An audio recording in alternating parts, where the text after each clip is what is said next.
vivendo na ilusão de um mundo encantador. Tentamos encontrar por nós maneiras de vencer. Escolha sem noção, conceito enganador, pois falta o toque de Jesus, resposta pro viver. O toque do amor trará um novo olhar pra vida de quem quer mudar, quer amar. O toque que nos faz cantar, que inspira a nossa alma, espera simplesmente você chamar. Frustrados sem saber por onde começar, sofremos por não encontrar o trilho escondido. Mas mesmo assim Jesus deseja ensinar que falta luz para encontrar o sonho perdido. O toque do amor trará um novo olhar para a vida de quem quer mudar, quer amar. O toque que nos faz cantar, que inspira a nossa alma, espera simplesmente você chamar. O orgulho quer fazer-nos esquecer que Jesus está bem perto, é só clamar. A vida plena pode renascer, mas precisamos hoje aceitar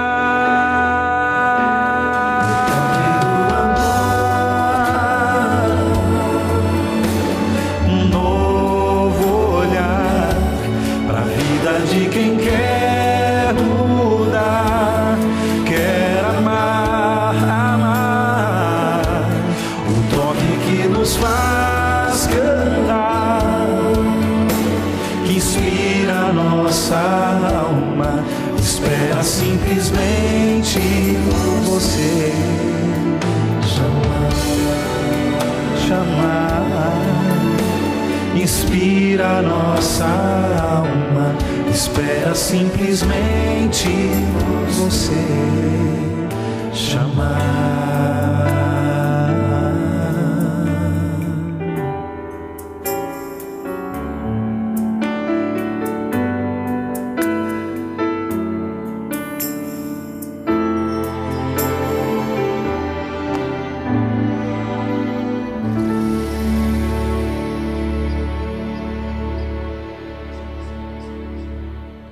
Deus amado, é muito difícil pedir ao Senhor para quebrar a nossa vida e fazer de novo. Nós nos apegamos às coisas que nós queremos, como nós queremos, ao que nós achamos, aos nossos próprios conceitos, Senhor. Mas hoje nós queremos, Senhor, abrir os olhos espirituais e o coração para que o Senhor opere em nós, através da Sua palavra, que é a verdade. Precisamos desse milagre, Senhor, em nome de Jesus, amém. Abra comigo em Lucas, no capítulo 24. A morte de Jesus foi o problema para aqueles homens. Eles se decepcionaram. Você já se decepcionou? Já se casou com alguém, entregou a vida para alguém, se relacionou com essa pessoa e se dedicou a ela durante anos da sua vida, e de repente essa pessoa simplesmente abandonou você, simplesmente de repente você sumiu do mapa, simplesmente ela substituiu você e disse: não tem mais nada entre nós, não tem mais amor, eu tenho uma outra pessoa agora. Você foi traído, você se sentiu decepcionado, e alguma vez na sua vida você se sentiu decepcionado com Deus? Pois esses aqui se sentiram decepcionados com Deus, mas eles ainda não haviam descoberto que a única saída para a morte, para o problema da morte, tanto deles quanto do Senhor Jesus, a única saída se chamava ressurreição. E é por isso que quando a gente vem para Lucas no capítulo 24 e a gente lê aqui do verso 1 ao 8, a gente encontra as mulheres indo até o túmulo de Jesus, a sepultura, chocadas, chateadas, tristes, decepcionadas. E quando elas chegam na sepultura, Jesus não está, agora mais decepcionadas ainda. Meu Deus, o nosso mestre foi tirado daqui, ele já não é quem a gente esperava, ele morreu. Quando a gente achou que ele ia usar o poder dele para tirar Israel da mão dos romanos, ele morreu. E agora tiraram o corpo dele, roubaram, e 2 anjos apareceram, mas elas não reconheceram que eram 2 anjos, porque os olhos da gente só veem o que nós queremos ver. A nossa mente só compreende o que nós queremos compreender, o nosso coração só compreende o que nós queremos que ele compreenda. É por isso que se eu não orar para Deus dizendo assim: Deus, quebra a minha vida e faz de novo, Deus não consegue trabalhar, porque para Deus fazer alguma obra no meu coração, Ele tem que tirar o que eu ponho de errado para colocar o que é certo, o que é a palavra dEle.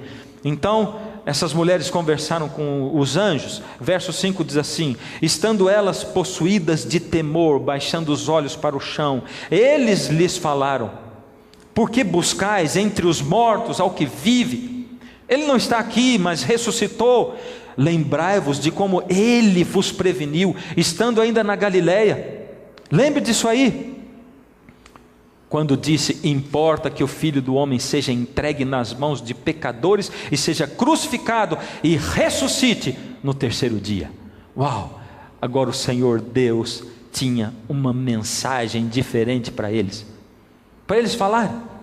A mensagem do Senhor Deus é: o Senhor Jesus veio, morreu, mas Ele não ficou morto, Ele ressuscitou. A partir daí, a ressurreição se tornou o coração, a mensagem principal do cristianismo. A morte do Senhor Jesus para pagar o seu e o meu pecado, e a sua ressurreição. O Senhor Jesus, pelo poder que estava nele, ressuscitou. Coisa maravilhosa. Essa era a saída. Ressurreição é a mesma coisa que reencarnação? É ou não?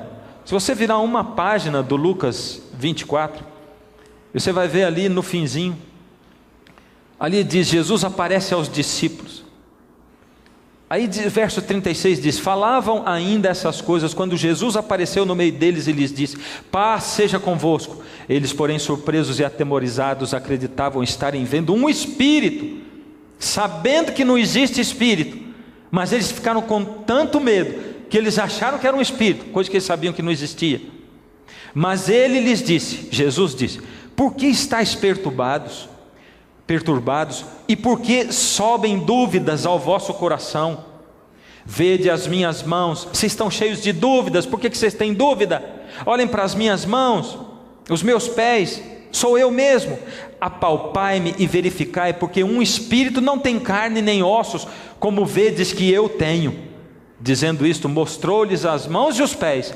E por não acreditarem eles ainda, por causa da alegria, estando admirados, Jesus lhes disse: tendes aqui alguma coisa para comer? Então lhes apresentaram um pedaço de peixe assado e um favo de mel, e ele comeu na presença deles. Ou seja, Jesus diz: presta atenção então, espírito não come, não é isso que vocês pensam? Espírito não tem corpo, não come, então me dá aí, eu vou comer alguma coisa. E ele comeu na presença deles, para dizer: a ressurreição é a saída, não é a reencarnação que é a saída. A saída não é ir para o céu depois que morre, a saída é a ressurreição do último dia. E eu morri e ressuscitei. Ressurreição é com o corpo, do jeito que você nasceu, com o corpo, só que um corpo glorificado. Agora, a partir de agora, A mensagem central era a ressurreição. Aquelas mulheres que estavam no túmulo saíram, e na mesma hora, levantando-se, voltaram para Jerusalém, onde acharam reunidos os 11, e outros com eles. E aí o que aconteceu? O que elas disseram? Qual foi a mensagem principal, a pregação delas? Os quais diziam: o Senhor ressuscitou e já apareceu a Simão. Coisa maravilhosa. Mudou agora o enfoque da palavra de Deus, a mensagem. Em Lucas capítulo 24, 49, o Senhor Jesus diz: eis que envio sobre vós a promessa de meu Pai, permanecei pois na cidade, até que do alto sejais revestidos de poder. O Senhor Jesus, antes de ser levado ao céu, Ele disse: agora vocês acreditam, eu ressuscitei. Apareci várias vezes para vocês, já conversei com vocês, dei as últimas instruções. Agora, antes de eu subir ao céu, eu quero dizer para vocês assim: eu vou enviar sobre vocês o meu Espírito, e vocês vão ser revestidos de quê? Poder. A gente gosta dessa palavra, não gosta? Poder. Nós seres humanos gostamos. O poder atrai as crianças, por isso que super-herói faz tanto sucesso. Um tem poder disso, outro tem o poder daquilo, não é? Poderes.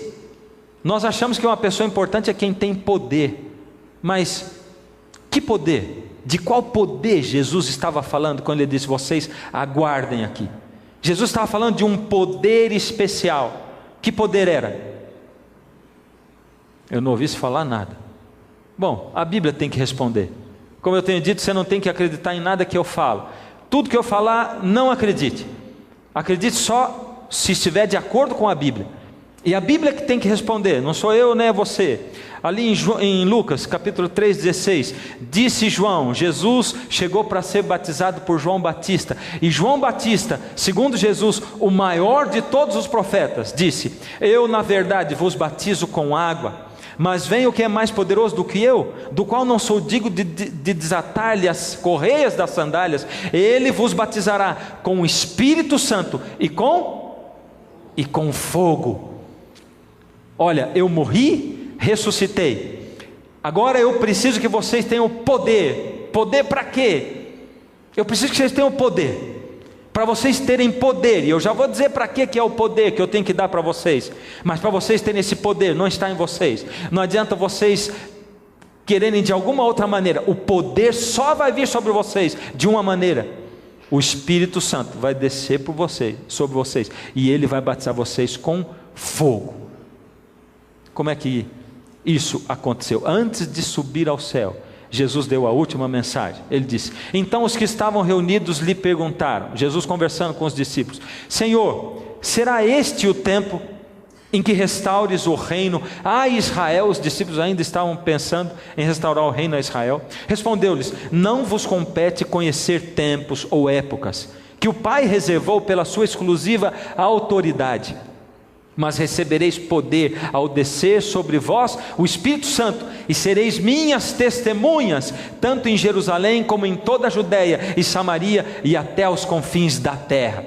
Uau! O Senhor Jesus disse agora para que Ele queria dar poder.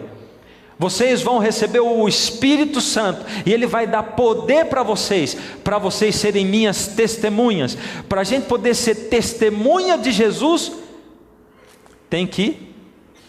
Agora eu preciso que você responda para mim. Tem que fazer o quê?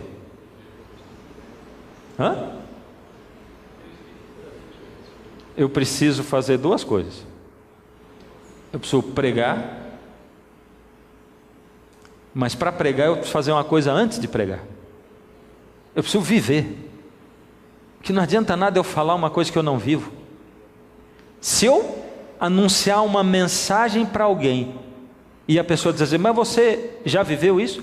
Você já experimentou isso? Não, eu não, mas já me disseram que é muito bom. Não vai fazer sentido. Não vai ter efeito nenhum. Então o Espírito Santo precisa descer sobre você e sobre mim, para que nós tenhamos poder para viver o Evangelho, ou para que Cristo possa viver em mim. O Espírito Santo é aquele que pega o caráter de Cristo e coloca em mim, para que eu viva o Evangelho. E para que eu, vivendo o Evangelho, quando eu fale para as pessoas, o Evangelho vá no fundo da alma delas e elas sintam aquele poder. Quando aconteceu esse derramamento do Espírito Santo que o Senhor Jesus prometeu? Em Atos 2:1 diz assim: ao cumprir-se o dia de Pentecostes. Quando foi? No dia de... Olha, hoje é o dia que vocês estão respondendo mais fraco de todos. E todo programa que eu estou gravando para a TV aqui, o pessoal lá de casa vai ter que ficar ouvindo eu dizer toda vez que vocês estão falando fraco. Então vamos falar forte. Em qual dia que aconteceu isso? Maravilha, tem gente aqui dentro. No dia de Pentecostes.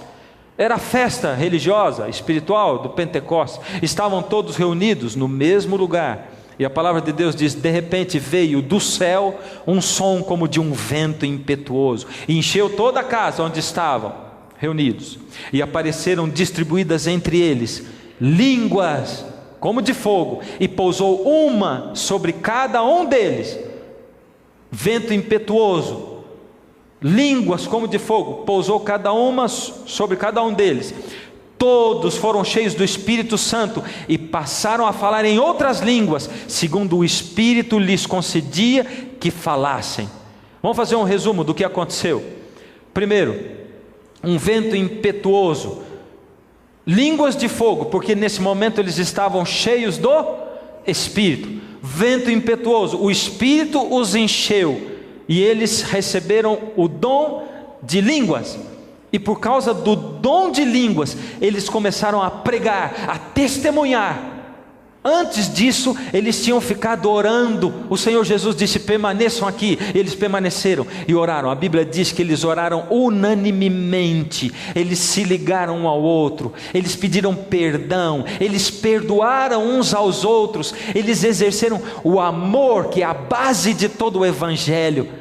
É a base da pregação e da vivência do Evangelho. E a partir do momento em que eles passaram a viver aquilo, eles se reconciliaram com Deus, eles clamaram pelo poder que Jesus tinha prometido, o poder do Espírito Santo. A partir desse momento, o Espírito Santo tomou conta deles, e eles passaram a viver. E a partir do momento em que eles passaram a viver, eles passaram a pregar, e o que eles pregaram começou a surtir efeito. Eles pregaram, eles começaram a falar em línguas, e aquele dom de línguas começou a mudar tudo.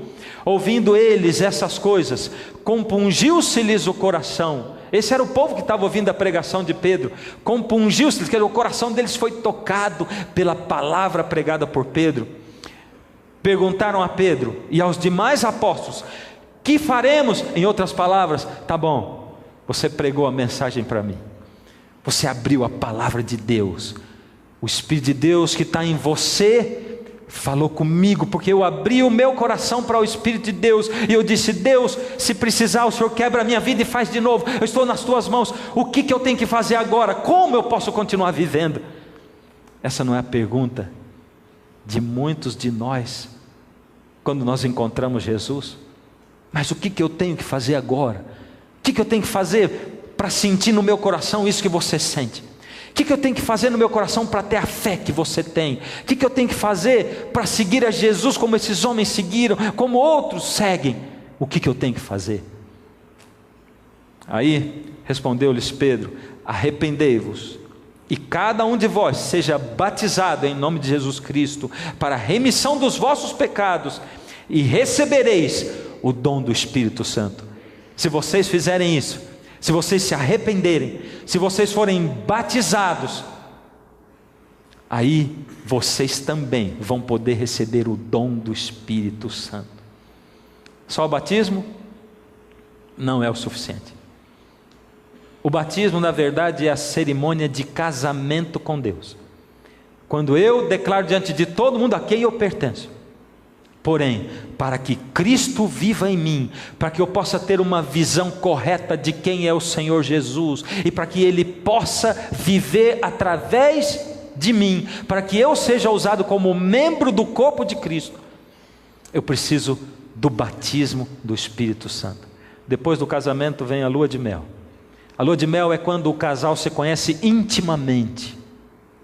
É onde um se desnuda diante do outro. Nenhum relacionamento deixa a gente mais vulnerável do que o casamento. Um conhece todos os pontos fracos e fortes do outro.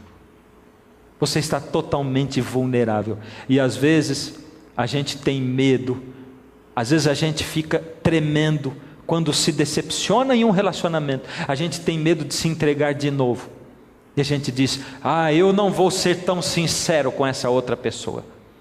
Quando alguém nos decepcionou e nos traiu, aí a gente tem medo. Eu fui traído. Mas se eu não abrir o meu coração e não me tornar vulnerável, não tem jeito de eu ser feliz. Aquele povo ouviu um sermão pregado pelo poder do Espírito Santo. E o resultado foi o seguinte: com um sermão, 3.000 pessoas se batizaram. O que o Espírito de Deus fez? Aqueles homens receberam o batismo do Espírito Santo, começaram a falar em línguas. 3.000 pessoas foram batizadas. A palavra de Deus continua falando sobre o dom do Espírito Santo, o batismo do Espírito Santo trabalhando na vida daquelas pessoas. A gente encontra lá em Atos, no capítulo 10, de 1 a 40. Quero que você abra a sua Bíblia comigo. Vamos dar uma olhada ali rapidamente em Atos 10, de 1 a 40.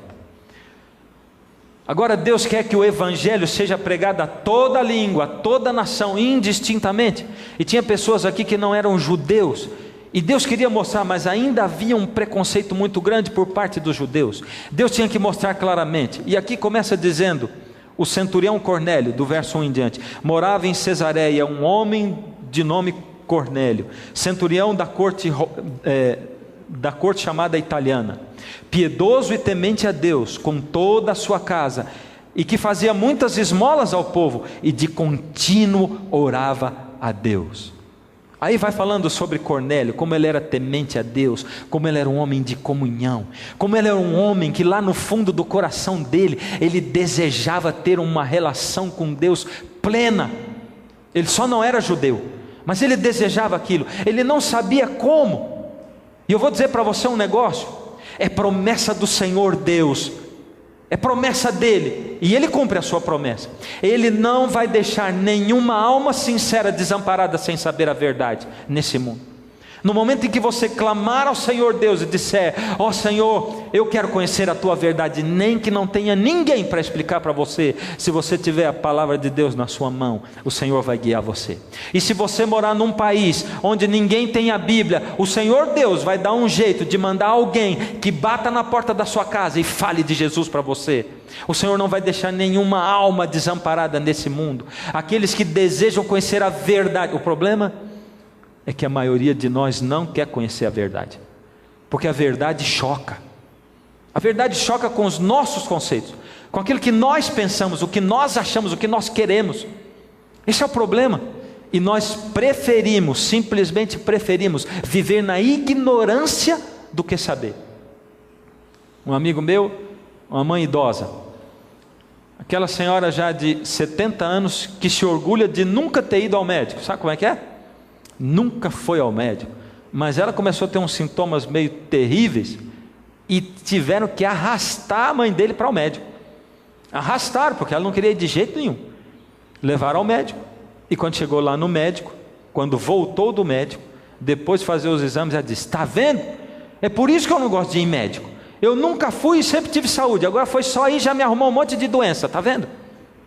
É assim que a gente age com Deus, é ou não é? A gente diz assim: eu não preciso disso que você está falando para mim, da Bíblia. Deus sabe quem eu sou, Ele conhece meu coração, Ele me entende, Ele me aceita como eu sou. Essa é uma tentativa de fazer um Deus à sua imagem. Mas se você deseja a verdade, Deus vai expor a verdade diante de você. E a pergunta é: o que você vai fazer com essa verdade? Cornélio, ele desejava, almejava a verdade. Por isso Deus deu um jeito. Ele não tinha Bíblia, ele também não tinha ninguém onde ele morava que falasse de Jesus dele. Então o Senhor Deus deu um jeito.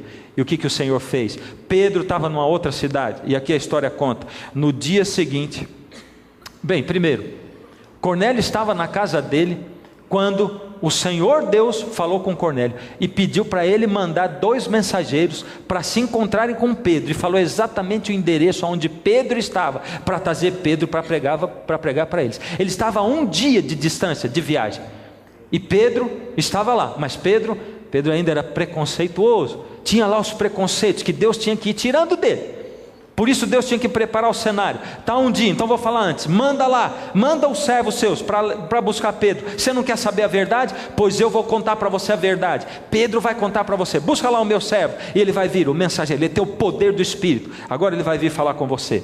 No dia seguinte, indo eles de caminho, e estando já perto da cidade, subiu Pedro ao telhado por volta da hora sexta, a fim de orar. Estando Pedro com fome, porque eles foram preparar comida ainda.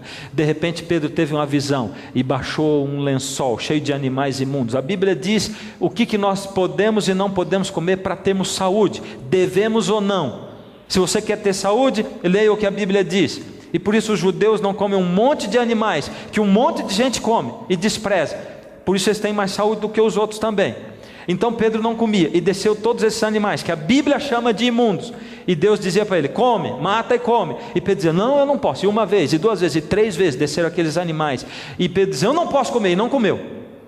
Mas ele estava com fome e teve aquela visão. E depois daquilo, ele disse: ué, por que eu tive essa visão?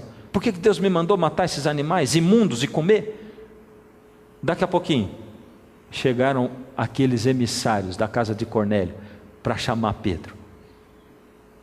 Procuraram por Pedro e disseram: o nosso senhor Cornélio está chamando o senhor para ir pregar para nós.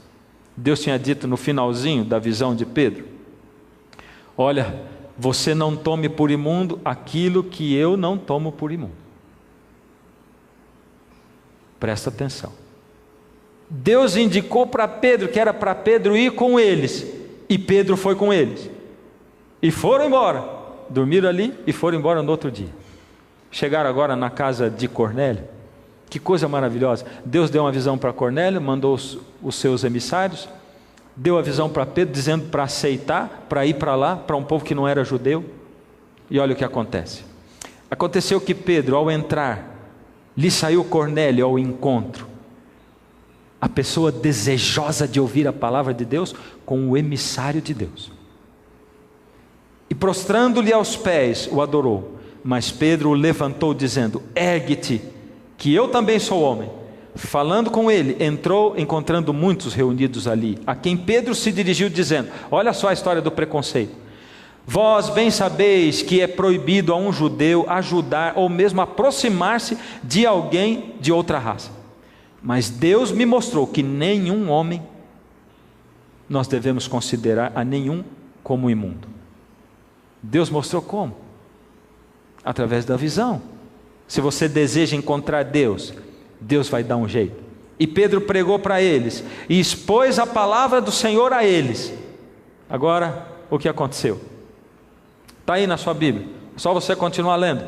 É Atos 10, 44. Ainda Pedro falava essas coisas quando caiu o Espírito sobre todos os que ouviam a palavra.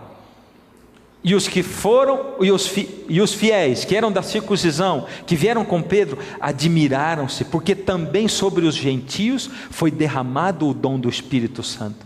Eles ficaram bobos: ué, eles não são judeus, estão recebendo o Espírito Santo? Como eles sabiam? Pois os ouviam falando em línguas e engrandecendo a Deus. Era assim que eles tiravam a conclusão, sabiam. Vamos ver o que aconteceu. Eles receberam o Espírito Santo, falaram em... falaram em? Isso, falou. E engrandeceram a Deus.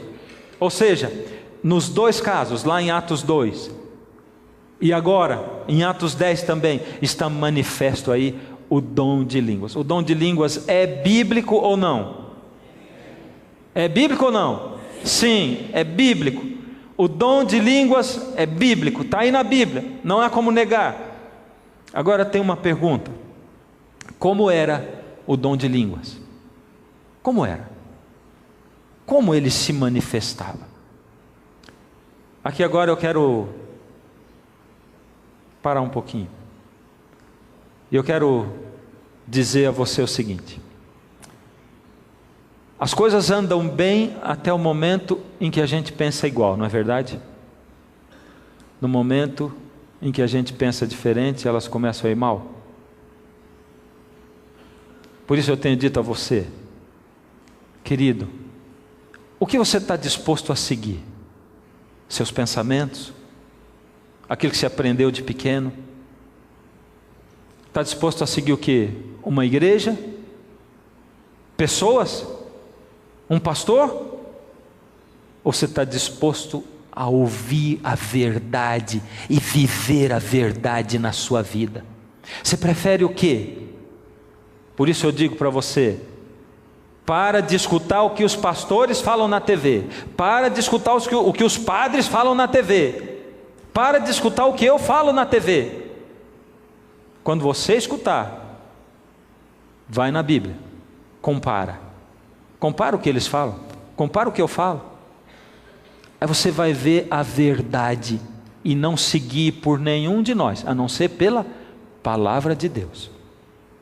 Eu quero estudar com você rapidamente como acontecia o dom de línguas. Marcos 16:17, o Senhor Jesus foi quem prometeu esse dom. Estes sinais hão de acompanhar aqueles que creem. Em meu nome expelirão demônios e falarão novas línguas. Ele continua: pegarão em serpentes, e se alguma coisa mortífera beberem, não lhes fará mal. Se impuserem as mãos sobre enfermos, eles ficarão curados. Esse novas línguas em gregos, é isso que está escrito ali. Eu até posso fazer uma tentativa de ler, mas eu não sei pronunciar isso aí. Mas vou ler como eu leria em português. Lalein heterais glossais. É isso aí. Que isso quer dizer o quê? Está escrito em grego o Novo Testamento. Falar em outras línguas. É isso que quer dizer. Então quer dizer, Jesus disse: falarão em novas línguas, mas na verdade, está dizendo aí, falarão em outras línguas. É isso que está escrito lá. Em grego, a palavra glossa é língua, pode ser o órgão do corpo, a língua, ou pode ser idioma de nação. Idioma de nação. Ou seja, no grego tem palavras diferentes para língua. E essa língua, glossa, quer dizer ou língua, órgão do corpo, ou língua de nação. Vamos continuar na palavra de Deus, Atos 2:5. Ora, estavam habitando em Jerusalém judeus, homens piedosos, vindos de todas as nações debaixo do céu.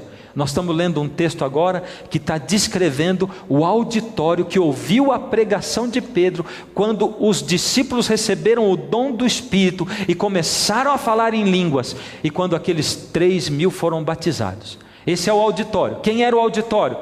Gente de todas as nações debaixo do céu. Atos 2:6 continua: quando, pois, se fez ouvir aquela voz, afluiu a multidão, que se possuiu de perplexidade, porquanto cada um os ouvia falar na sua própria língua. Ouvia falar na sua própria língua. Estavam, pois, atônitos e se admiravam, dizendo: vede, não são porventura galileus todos esses que estão aí falando? E eles continuam falando mais: e como os ouvimos falar, cada um em nossa própria língua materna. Esse é o dom de língua que está aí na palavra de Deus. Nós somos partos, medos, elamitas e os naturais da Mesopotâmia, Judéia, Capadócia, Ponto e Ásia. Começaram a descrever as nações da Frígia, da Panfilha, do Egito e das regiões da Líbia, das imediações de Cirene, e romanos que aqui residem. É até chato ler isso, não é não? Por que será que Deus fez questão de descrever todos esses países? Na verdade, eram 16 nações que estavam ali reunidas. 16 nações que foram descritas. É porque ele estava querendo dizer, na verdade, quando eles falaram em línguas, nós ouvimos falar na nossa própria língua materna. Então, que língua foi falada em Atos 2? Quando o Espírito Santo foi derramado? Língua de nação, idioma, exatamente. Por quê? Ora, porque tinha tanta gente e Deus queria falar com essas pessoas. E eles falavam línguas diferentes, e Deus precisava que o Evangelho chegasse a cada um deles. Por isso Deus revestiu de poder, do poder do Espírito, aos seus discípulos, para poderem pregar o Evangelho. Na verdade, as línguas, quando Deus criou o homem, Deus criou toda a raça humana com a mesma língua. Mas a palavra de Deus, a Bíblia conta, que as línguas se dividiram por ocasião da Torre de Babel. Porque o homem, de novo, desejou ser maior, igual a Deus. Então Deus teve que intervir para que a raça humana não se perdesse de novo.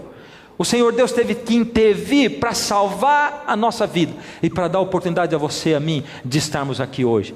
e temos acesso à vida eterna. Então Deus teve que dividir as línguas.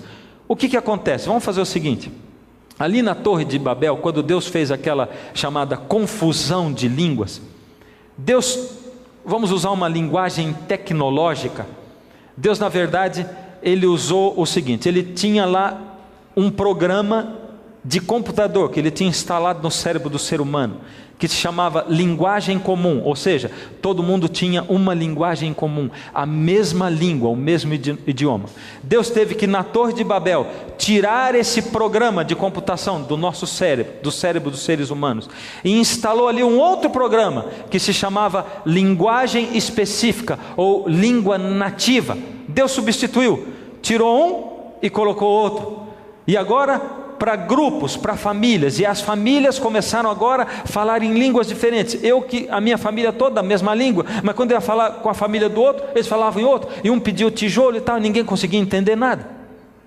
Agora veja, lá em Atos 2, quando Deus derramou o Espírito Santo, aqui estava na mente dos discípulos só a linguagem nativa, específica deles, mas Deus colocou um outro programa, me disseram agora há pouco ali, foi um plugin. Como eu não entendo muito desse negócio de tecnologia, vamos dizer que foi o plugin mesmo.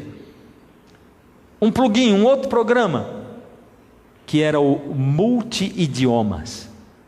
E eles começaram a falar em línguas que eles não conheciam, uma linguagem fácil, coloquial, como quem tinha nascido no lugar. E as pessoas ouviam falar exatamente na nossa língua materna, é o que diz. Aí você olha para mim e diz assim: mas vem cá, e com Cornélio, o que aconteceu? Porque se o objetivo das línguas era pregar para todo mundo, olha, na casa de Cornélio estava a família dele, não tinha ninguém para pregar mais, eles todos falavam a mesma língua, e quando o Espírito Santo desceu sobre eles, aquele povo que estava na sala começou a falar em línguas. Eles falaram em língua o quê? Para pegar para quem? Se estavam só eles, e eles falavam a mesma língua. É verdade ou não é? E quem pode responder para você? Sou eu? Quem responde? É a Bíblia, e nós temos que ir para ela. Vamos lá então, o texto é Atos 10, 44. Ainda Pedro falava essas coisas. Essa é a descrição do que aconteceu com Cornélio, quando caiu o Espírito Santo sobre todos os que ouviam a palavra. E os fiéis que eram da circuncisão, ou seja, os judeus que vieram com Pedro, admiraram-se, porque também sobre os gentios foi derramado o dom do Espírito. E continua: pois os ouviam falar em línguas e engrandecendo a Deus. Esse é o relato. Porém, depois que aconteceu tudo isso, Pedro ficou tão abismado, porque para eles aquilo era uma novidade muito grande, que ele voltou lá para Jerusalém, e ele foi dar um relatório, contar para os outros judeus o que tinha acontecido na casa do Cornélio, que não era judeu, e como o Espírito Santo tinha descido sobre eles. E esse relatório de Pedro, ele foi assim, está descrito aqui em Atos 11, 15. Quando porém comecei a falar, caiu o Espírito Santo sobre eles, como também sobre nós Pedro está dizendo que o Espírito Santo que caiu sobre eles era o mesmo que caiu sobre os discípulos lá em Atos 2. Qual foi o dom de línguas que caiu sobre os discípulos lá em Atos 2? Língua de nação. Por isso, as línguas que foram faladas lá na casa de Cornélio foram sim línguas de nação. Aí você pode me perguntar de novo: para quê? É ou não é? Se não tinha mais gente de outras nações para ouvir, para quê? Você acha que se eles não tivessem manifestado para Pedro e os outros que estavam com ele, que Deus mandou sobre eles o Espírito Santo, Pedro e os outros judeus lá iam acreditar que eles receberam o Espírito Santo? De maneira alguma. Então o primeiro motivo foi que Deus deu para eles o mesmo dom, igualzinho dos discípulos, porque Deus tinha que dar para convencê-los, para curar o coração deles duro, preconceituoso, para mostrar para eles que realmente os preconceitos tinham que ser quebrados, porque eles tinham sim recebido o batismo do Espírito Santo, igualzinho os discípulos, porque o Evangelho é para ser pregado a todo mundo. E em segundo lugar, Deus estava capacitando aquelas pessoas para eles pregarem, ou seja, aqueles que receberam o dom de línguas já podiam sair dali e viajar o mundo pregando, porque eles já tinham recebido o dom de línguas. Eu quero complicar um pouquinho mais agora. Eu quero ir para a história que está escrita em Corinto, ou em Coríntios. O que aconteceu na igreja de Corinto? Na verdade, ao ler aí a Bíblia, você vai perceber que nós vamos começar a ler, mas eu quero apresentar aqui. Lá em Corinto se falava uma língua diferente. Ninguém entendia. E também não tinha quem interpretasse. Era tudo dentro da igreja. Todo mundo falava ao mesmo tempo. E todo mundo falando em línguas. E ninguém interpretava. E todo mundo ao mesmo tempo. Isso acontecia em Corinto. Agora, eu quero que vocês leiam comigo 1 Coríntios 14, 2. Pois quem fala em outra língua, diz Paulo, não fala a homens, senão a Deus, visto que ninguém o entende, e em espírito fala mistérios. E agora, quando a gente lê esse texto, o que Paulo quis dizer com isso aí? Será que Paulo quis dizer que quando fala em língua, não é uma língua de nação? Tem uma outra língua aparecendo aqui? Não é a língua de nação que foi usada em Atos 2 e lá em Atos 10 na casa de Cornélio? Como era a igreja de Corinto? A gente já sabe o seguinte: Paulo está escrevendo para a igreja de Corinto, e nessa igreja se manifestava um dom de línguas, e todo mundo falava ao mesmo tempo. Mas como era essa igreja? Como era? Se eu for descrever sua família, ou se você for descrever a minha, você conhecendo, você vai usar algumas palavras, né? A família dele é assim, os filhos são assim, assim, eles são obedientes ou são desobedientes, eles são bondosos, ou eles são humildes ou são orgulhosos, não é? Egoístas. Você vai usar adjetivos. Paulo começou a tratar do problema da igreja, falando para a igreja o que tinha na igreja. E em 1 Coríntios 3,3, Paulo diz assim: porque vocês vivem como se fossem pessoas desse mundo. Quando existem ciumeiras e brigas entre vocês, será que isso não prova que vocês são pessoas desse mundo e fazem o que todos fazem? Ou seja, em primeiro lugar, aquela igreja de Corinto que manifestava aquele tipo de reação, de manifestação sobrenatural, era uma igreja que tinha dentro dela o mundanismo. E para Deus, o mundanismo não se encaixa com as coisas espirituais de Deus. Tinha também ciumeiras, tinha brigas dentro daquela igreja. Era uma igreja que tinha mundanismo, ciumeiras e brigas. Vamos continuar lendo. 1 Coríntios 5,1. Agora estão dizendo que há entre vocês uma imoralidade sexual tão grande que nem mesmo os pagãos seriam capazes de praticar. Fiquei sabendo que certo homem está tendo relações com a própria madrasta. Essa era a igreja que manifestava aquele tipo de reação. Aqui eles chamavam o dom de línguas, o dom espiritual. Ou seja, essa igreja era uma igreja imoral sexualmente. Tinha mundanismo, ciumeira, briga, mas tem mais. Paulo fala mais. Quando algum de vocês tem uma queixa contra um irmão na fé, como se atreve a pedir justiça a juízes pagãos? Em vez de pedir ao povo de Deus que resolva o caso, eles viviam entrando na justiça e processando um ao outro dentro da igreja. Coisa tremenda. Se os discípulos, os apóstolos, para receber o dom do Espírito, oraram unânimes, eles se reconciliaram, pediram perdão, essa igreja, ela era totalmente diferente. Ou seja, o tempo todo aqueles irmãos estavam movendo processos um contra o outro. 1 Coríntios 11, 17. Nas instruções que agora vou dar a vocês, eu não posso elogiá-los, pois as suas reuniões de adoração fazem mais mal do que bem. Olha o que Paulo está falando do culto daquele povo. Quando vocês se reúnem, é para o mal e não para o bem. Quando eu vou na igreja, na reunião de vocês, ao invés de eu me sentir bem, eu me sinto mal. Tem algum problema muito grande, eu tenho um monte de problemas muito grandes com essa igreja aí de Corinto. Paulo é mais específico ainda. Ele não tinha nenhum elogio, os cultos faziam mal. Qual é a mensagem central do cristianismo? Povo que está em casa, assistindo esse programa pela televisão, por favor, será que daqui eu consigo ouvir a sua voz aí? Qual é a mensagem central do cristianismo? Uau, falaram tão alto que eu escutei lá. A ressurreição, é que você esquece, né?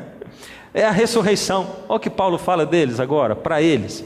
1 Coríntios 15, 13. Se não existe a ressurreição de mortos, então quer dizer que Cristo não ressuscitou.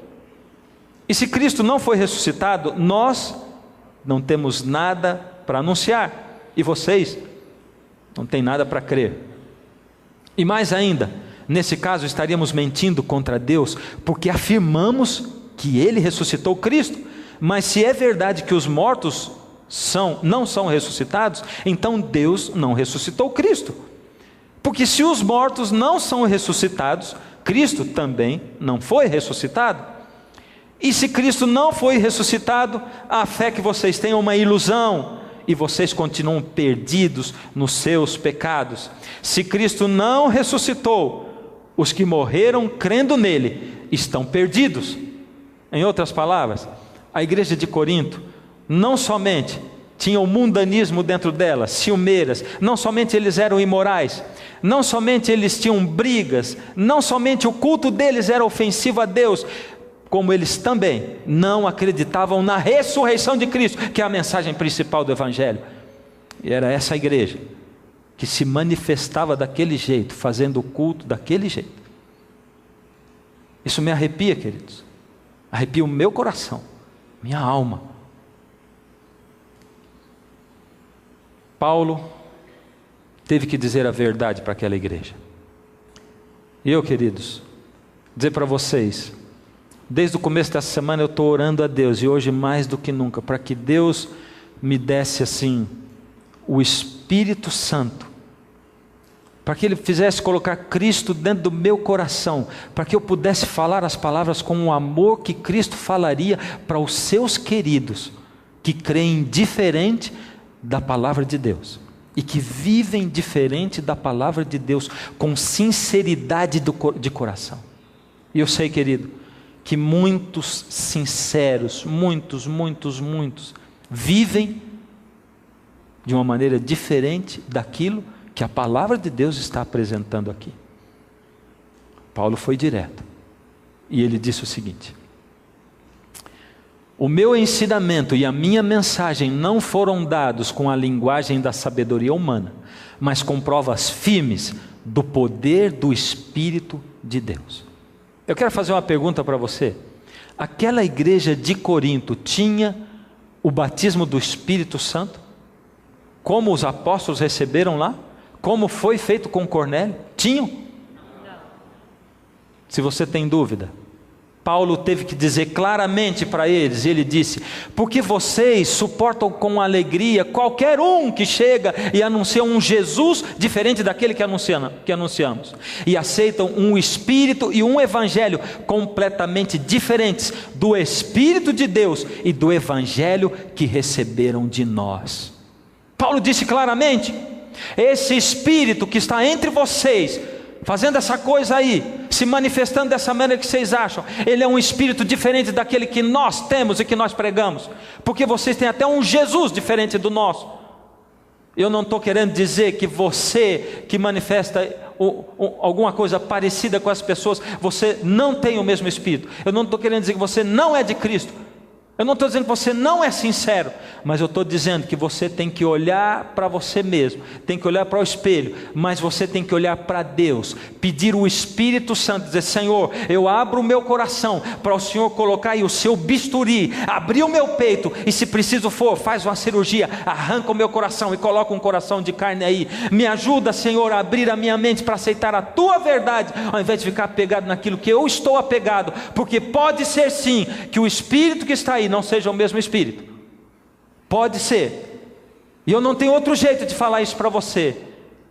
Eu quero que você sinta, mesmo com as palavras duras, que vão diferente daquilo que você pensa, eu quero que você sinta o amor. Porque se você é como Cornélio, que almeja a verdade, Deus foi que me mandou aqui para falar para você essa verdade, para que a verdade esteja acessível a você, para que você possa viver o Evangelho verdadeiro do Senhor Jesus.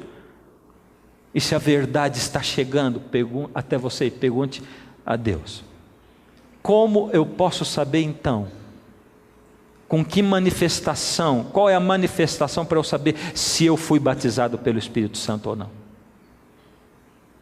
Se o dom de línguas não é exatamente... E sabe, a gente não tem mais tempo. Mas aí Deus fala, através do apóstolo Paulo, que Deus deu muitos dons. Ele diz também que o dom de línguas não é o mais importante. Lá em Coríntios 13, Paulo diz assim: olha, eu podia falar até essa língua de anjos, que vocês falam aí, que ela nem existe. Podia falar a língua dos homens, todas as línguas. Mas se eu não tiver amor, porque o amor jamais acaba, porque o amor, olha, pode reunir tudo, pode reunir a profecia, a ciência, pode reunir tudo, mas o maior de todos os dons é o amor. Como eu posso saber? É simples, queridos. Eu estou cansado de lidar com cristãos que se dizem batizados pelo Espírito Santo, mas chega em casa e bate na mulher. Você sabe disso, porque na sua igreja tem disso. Pessoas que se dizem batizadas pelo Espírito Santo, mas devem para todo mundo. Não porque foi a falência, mas porque é um comprador, é um compulsivo. Estou cansado de ver gente que não tem amor no coração. Diz que ama, diz que tem o batismo do Espírito Santo, mas trata os filhos com tanta dureza. Ao invés de ajudá-los a crescer, os diminui a cada dia. Quando alguém manifesta o dom do Espírito, quando o Espírito Santo cai sobre alguém, acontece com ele o que está aqui em Gálatas no capítulo 5. Aqui diz assim, verso 22, mas o fruto do Espírito é amor. Começa com o quê? Amor. O fruto do Espírito é um cacho de uvas, é uma laranja cheia de gomos, é um fruto. Amor, alegria, paz. Se você é batizado pelo Espírito, você tem amor, alegria, paz. Você é paciente, você é benigno, você é bondoso, você é fiel, você é manso, você tem domínio próprio. Domínio próprio. Pensa bem, aquelas pessoas, quando o próprio Senhor Jesus chegou, o Antigo Testamento todinho vinha falando de um evangelho. O Cordeiro era o evangelho vivo do Antigo Testamento, apontando que Jesus viria. O povo de Israel ainda matava o cordeirinho quando Jesus nasceu. Eles ainda ofereciam um sacrifício e eles esqueceram o mais importante. O sacrifício que eles ofereciam significava que Jesus viria e morreria por eles. É isso, o Cordeiro de Deus. João Batista anunciou para eles, o Cordeiro de Deus que tira o pecado do mundo. Mas quando Jesus chegou, o Cordeiro de Deus que tira o pecado do mundo, eles escolheram ficar com o cordeirinho. É a mesma coisa que você pegar a banana e comer a casca e jogar a banana fora. É a mesma coisa que você casar com a noiva, leva para sua casa o vestido da noiva e deixa a noiva com o pai dela. Não adianta nada. Eles ficaram com o cordeirinho e deixaram Jesus. Nós corremos o risco, queridos, de deixar o centro da mensagem do batismo do Espírito Santo, que é a transformação da minha vida, é fazer em mim o que eu não posso fazer por mim, me fazer ser um cristão de verdade, viver esse evangelho que eu falo, ser manso, ser paciente, ter domínio próprio, não sair comendo tudo que eu imagino e tudo que eu quero. Domínio próprio, não sair assistindo tudo que eu quero, não sair fazendo o que eu quero. Amor, amor, amando ao próximo como a si mesmo. O Espírito Santo quer mudar a minha vida e quer me fazer viver o Evangelho de uma maneira tão poderosa que eu não vou precisar falar nada e as pessoas vão olhar para mim e vão querer ser iguais a mim e elas vão dizer o que acontece com você, porque o seu rosto emana a luz de Deus. Enquanto isso, nós estamos correndo o risco de reduzir o batismo do Espírito Santo a um simples falar de um jeito que ninguém entende. Será que nós não estamos fazendo a mesma coisa que fizeram lá no Antigo Testamento? Segura nas mãos do Senhor agora, enquanto eu oro. Deus amado, toma nas tuas mãos a vida dessas pessoas que essa noite se entregaram ao Senhor. Ó Pai amado, toma nas tuas mãos os teus filhos sinceros que o têm buscado, entregue a sua vida ao Senhor.